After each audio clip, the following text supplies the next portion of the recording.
Breaking news. మాజీ మంత్రి YS Vivekananda Reddy హత్య కేసులో ఒక కీలకమైన పరిణామం చోటు చేసుకున్నది. ముఖ్యంగా వైఎస్ వివేకానందరెడ్డి కుమార్తె వైఎస్ సునీత, ఆమె భర్త నర్రెడ్డి రాజశేఖర రెడ్డి ఈరోజు డిఎస్పీని కలవడం కూడా రాష్ట్ర వ్యాప్తంగా సంచలనం సృష్టిస్తూ ఉన్నది.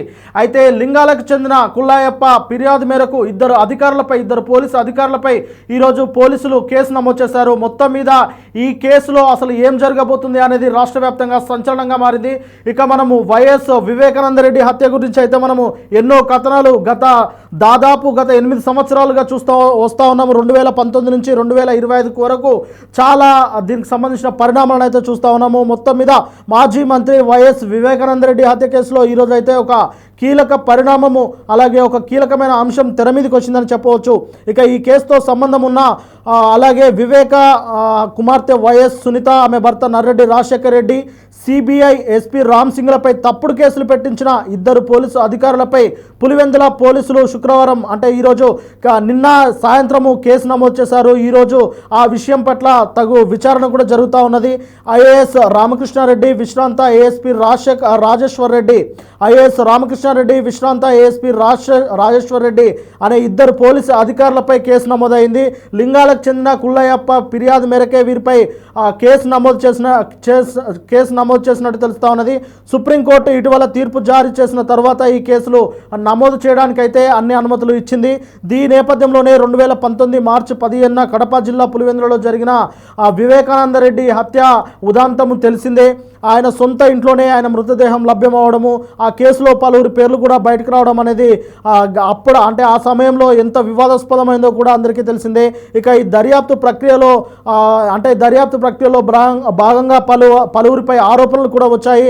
ఇక వరుసగా సాక్షుల మరణాలు, తప్పుడు కేసులు ఇలా 2019 నుంచి 2022 మధ్య కాలంలో వివేక హత్య దర్యాప్తులో సునీత, ఆమె భర్త రాజశేఖర రెడ్డి, అలాగే సిబిఐ ఎస్పీ రామ్ సింగ్లపై రాజేశ్వర్ రెడ్డి, రామకృష్ణారెడ్డి నాయకత్వంలో తప్పుడు కేసులు దాఖలు చేయించారనే ఆరోపణలు కూడా ఉన్నాయి.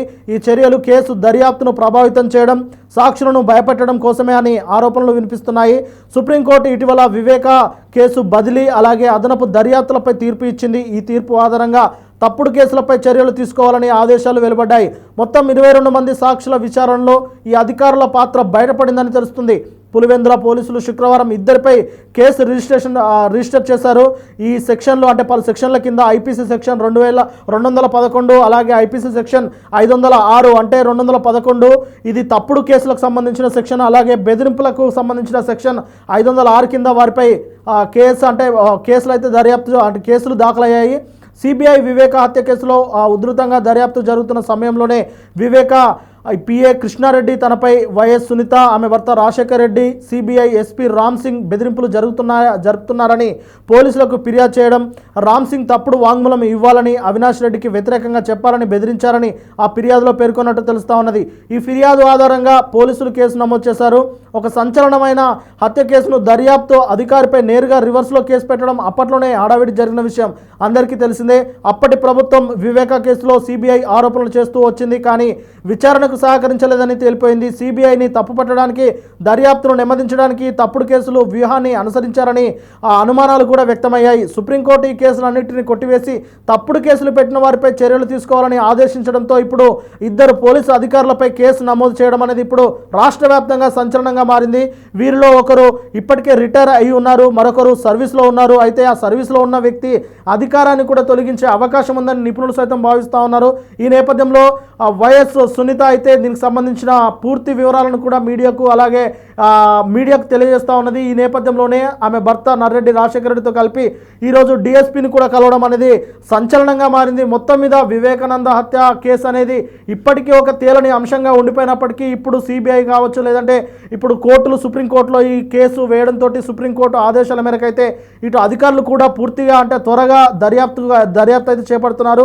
ఇక అతి త్వరలోనే ఈ కేసుకు సంబంధించి తుది తీర్పు కూడా వెలువడే అవకాశం అయితే కనిపిస్తూ ఉన్నది. ఇప్పటికైతే సునీత దీనిపైన ఎంత పోరాటం చేస్తుంది అన్న విషయాలను అయితే ఆమె ప్రస్తావిస్తూ ఇప్పటికే చాలా కాలంగా అంటే దాదాపు 8 సంవత్సరాల నుంచి ఈ హత్య కేసుపై నిజాలు తేలాలి, అసలైన దోషులు కావాలని చెప్పేసి ఆమె పోరాటం చేస్తూ ఉన్నారు. ఈ నేపథ్యంలో తప్పుడు కేసులు పెట్టిన పోలీసులపై ఆ కేసులు పెట్టడంతో ఇది తొలి అడుగుగా అంటే వారికి ఒక తొలి విజయంగా ఆమెనైతే అభివర్ణిస్తూ ఉన్నారు. మొత్తం మీద వివేక హత్య కేసులో ఇక తుది దశకు వచ్చింది, ఇక చివరి దశకు వచ్చింది. ఇక త్వరలోనే తుది తీర్పు, అంతిమ తీర్పు వెలువడబోతుంది. అసలు హంతకులు ఎవరు, అసలు ఈ వ్యవహారం ఎలా జరిగింది, ఎందుకు జరిగింది అనేది కూడా త్వరలోనే దేశం మొత్తము తెలుసుకోబోతుందని సునీత అయితే దీని పట్ల తన ఆశాభావం వ్యక్తం చేస్తూ ఉన్నారు.